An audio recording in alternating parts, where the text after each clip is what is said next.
Grand reportage de la rédaction Hivernage à Bamako. Certains quartiers sont exposés à des risques d'inondation. Il est donc essentiel d'identifier ces zones, de mettre en place des mesures préventives pour minimiser rapidement les impacts négatifs.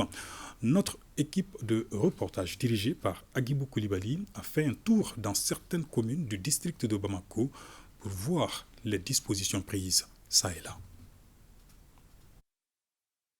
L'hivernage est une période critique en raison des fortes précipitations et du risque élevé d'inondation. À Bamako, plusieurs quartiers sont identifiés comme étant exposés au risque d'inondation. Parmi ces zones, on peut citer les quartiers de Bankoni, Djikoronipara, Lafiabougou, Niamakoro ainsi que certaines parties de la zone industrielle en commune 2. Pour accompagner les autorités de la transition, la Sonatam a déjà commencé le curage des grands collecteurs pour éviter l'inondation à la zone industrielle. C'est une initiative que nous avons en ambition depuis un certain temps et nous avons concerté également les entreprises voisines pour essayer de voir comment on peut curer le grand collecteur qui passe par ici parce que chaque année nous constatons des inondations dans la zone.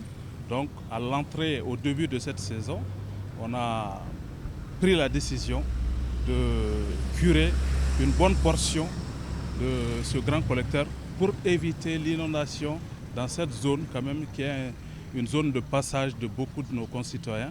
Et également, ça nous évite des inondations dans nos unités industrielles. Ce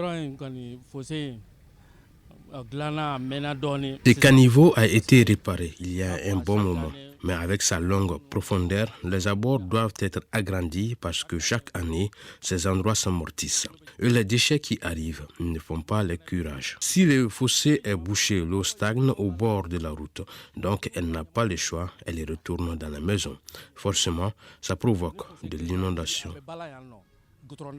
Pour faire face à ces risques d'inondation, plusieurs mesures préventives doivent être mises en place. Une planification urbaine adéquate est essentielle pour réduire les risques d'inondation. Vous savez, Bamako est une cuvette, c'est-à-dire qu'une dépression de terrain sans écoulement vers l'extérieur, entourée par des collines et traversée par le fleuve Niger. Donc du coup, on est entre les deux extrémités, les côtes les plus hautes et les côtes les plus basses, donc qui sont le fleuve Niger qui constitue l'exutoire. Donc du coup, la pente est extrêmement forte. Ça, c'est un facteur de risque d'inondation.